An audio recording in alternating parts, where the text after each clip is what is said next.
Salut à tous, c'est Bangladesh et nous bienvenue sur cette vidéo qui aujourd'hui va parler de coaching et d'énergie.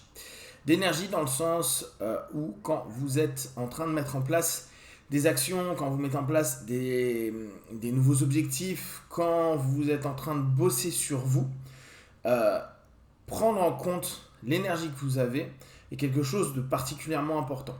Alors on sait que en tout cas jusqu'à présent, parce qu'on sait que les neurosciences, ça se développe quand même assez vite en termes de conclusion, un des points clés de la programmation de notre cerveau, c'est garder un maximum d'énergie, conserver l'énergie. D'où le fait qu'on ait du mal à changer des patterns, des schémas, des modèles, parce que ça nous demande beaucoup d'énergie. Dans notre démarche personnelle, la recherche d'énergie est parfois mise complètement de côté. Bon, il y a certaines personnes qui disent juste je veux aller mieux et me sentir plein d'énergie, mais ça reste quand même très secondaire. On va d'abord définir des objectifs, on va d'abord se donner un travail mental, un travail physique, etc. Mais on peut passer complètement à côté de cette idée qui est toute bête, se dire mais il me faut de l'énergie. Il me faut une capacité à aller dans l'effort, à maintenir l'effort et dans tout ça avoir une endurance et une capacité à répéter cette dépense d'énergie pendant un laps de temps. Et quand on y pense, sur quasiment tout ce qu'on met en place, c'est ce qui est important de prendre en compte. Est-ce que j'ai assez d'énergie pour... Posez-vous toujours la question avant après avoir défini vos objectifs, de vous dire, ok, dans l'écologie, je vous rappelle un précis réaliste écologique mesurable si on prend le PROM, dans l'écologie, est-ce que vous prenez en compte l'énergie que vous avez à une période donnée? Est-ce que vous prenez en compte l'énergie que vous allez dépenser?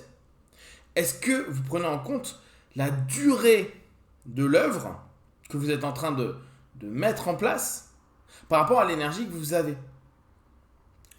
Dans le sport, il arrive que pour maintenir de l'énergie, on prenne des compléments, voire certains vont prendre du dopage, vont se doper. Nous, dans la psyché, quel type de dopage on pourrait se mettre en place? Au moins le dopage psychique, il n'est pas trop problématique. En tout cas, jusqu'à présent, on n'a pas d'effet secondaire. Et c'est là où on revient sur ce que propose très souvent le New Code en PNL, donc après avec tous les speakers, les Robbins, les Les Brown, etc., où on va trouver un état d'énergie. Et en cogitant à cette idée d'énergie, je me disais, ce qui serait bien, c'est que petit à petit, chacun d'entre vous, commenciez à développer votre état énergie. Il y a quelques années, et c'est marrant parce que je relisais un article que j'avais écrit, je parlais de Power Up. C'était un vieux jeu qu'il y avait sur Sega, Altered Beast, et dans le truc, il y avait un moment où le mec changeait de forme, et c'était Power Up. Et je trouve que cette notion de Power Up est intéressante. Commencez à avoir votre état Power Up. Cet état où, petit à petit, dans votre quotidien, dans vos semaines, dans vos mois, vous commenciez à prendre en compte quand vous êtes plein d'énergie. Et là, à nouveau, on reprend du très basique. Quand j'ai plein d'énergie, ça me donne quoi d'un point de vue kinesthésique? Dans mon corps, je suis comment? Ça me donne quoi d'un point de vue visuel? Ça me donne quoi d'un point de vue auditif? Ça me donne quoi d'un point de vue... Bon, après, vous pouvez rajouter olfactif, gustatif, mais ça me donne quoi au niveau de mon être? Comment je peux repérer un état où j'ai de l'énergie? Comment je mets en place un état où j'ai de l'énergie? Et vraiment retravailler comme un objectif à part entière sur l'énergie, votre énergie, la dépense d'énergie. Là aussi, chacun d'entre vous va fonctionner différemment. Il y en a, ça peut être des feux follets, ça va dans tous les sens et d'un coup, il n'y a plus rien. Il y en a, ça va être une énergie, mais ça va se faire tout doux, tranquille. Il y en a, ça va être des pics, puis après, ça va être des downs, etc. Il n'y a pas mieux ou moins bien, il y a comment vous fonctionnez en termes d'énergie et comment vous pouvez l'exploiter pour que ça vous apporte quelque chose qui vous est utile. Comment vous pouvez booster, doper votre énergie interne. Alors après, on peut très bien dire, je fais plus de sport, je fais attention à mon alimentation, je fais plus de méditation, je me retrouve vers moi. Mais pensez avec parfois cet objectif simple de se dire, je prends de l'énergie, je me mets en forme.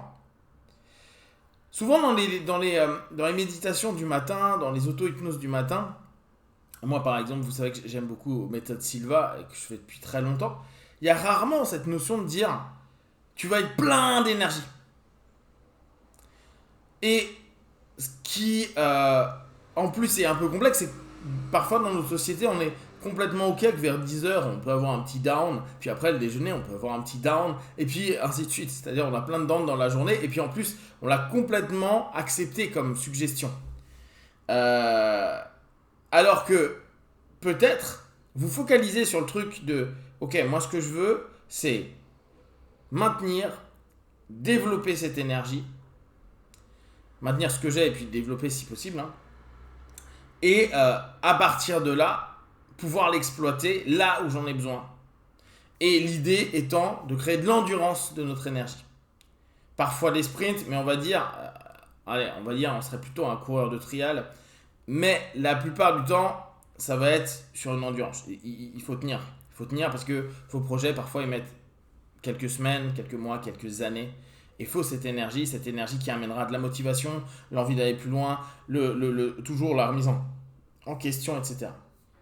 Ce que je vous invite vraiment à faire, c'est amuser à vous ancrer ces phases d'énergie. Quand je suis plein d'énergie, comme je vous disais tout à l'heure, comment je me sens? Comment je peux l'ancrer? Et vraiment, apprenez à l'ancrer. Dès que vous êtes en phase d'énergie, observez votre stratégie interne. Comment je suis quand je suis plein d'énergie. Et observez, tiens, je suis plein d'énergie pour une demi-journée. Tiens, je suis plein d'énergie sur une journée. Tiens, ça fait une semaine que je suis plein d'énergie. Observez les différentes stratégies qui sont mises en place. Une fois que vous connaissez vos stratégies, vous pouvez très bien voir les patterns, vous pouvez très bien voir le type de transe, vous pouvez voir le type de suggestion, vous pouvez voir les stratégies type PNL, qu'importe le modèle que vous allez prendre. Commencez à l'exploiter. Et parfois, exploitez-le pendant une demi-heure. Voyez, ça fonctionne. Et n'hésitez pas tout autour de votre travail psychique, de travailler des éléments pour vous permettre d'être bien. Dormir peut-être mieux. Peut-être faire des micro-siestes. Sans énergie, même si on a les plus grands projets du monde, même si on est en paix et aligné à l'univers, on va pas mettre en place beaucoup de choses, en tout cas beaucoup de choses pour nous. Alors si on est en phase à être dans sa grotte en train de méditer pendant des semaines, des mois, nos problèmes. Mais peut-être que vous avez envie de vivre avec le commun des mortels, avec des idées, avec des orientations diverses. Et sans énergie, il est un peu compliqué de créer des choses. D'ailleurs, on va se trouver après des prétextes à dire « Ouais, mais j'ai procrastiné, j'ai pas assez d'énergie et tout ». Mais parfois, des gens qui procrastinent, ils ont une putain d'énergie. C'est juste qu'ils n'ont pas l'énergie orientée vers quelque chose. Donc une fois qu'on commence à avoir un petit peu cette énergie, va falloir, d'où l'importance des objectifs et parfois des micro-objectifs, va falloir l'exploiter, l'orienter pour qu'il y ait un intérêt. Parce que si j'ai plein d'énergie que je vais dans tous les sens et que ça ne sert à rien par rapport à ce que j'ai envie vraiment, je ne serai pas forcément mieux. Et en plus, si je ne me sens pas forcément bien, en me disant « Ouais, je suis un tocard, ça marche pas, espèce d'abruti », je vais diminuer mon énergie. Donc, je vous invite vraiment à penser en termes d'énergie. Ça peut vous donner une perspective différente du boulot que vous faites personnellement. Et après, vous pouvez, ça peut être un super levier sur énormément de choses que vous allez mettre en place. Si vous avez des questions et des remarques, vous partagez sur Facebook, YouTube, j'y répondrai le plus rapidement possible. Comme d'habitude, de tout ce que je propose, ne prenez que ce qui est bon et juste pour vous. Testez, observez, analysez et concluez. Be one, ciao!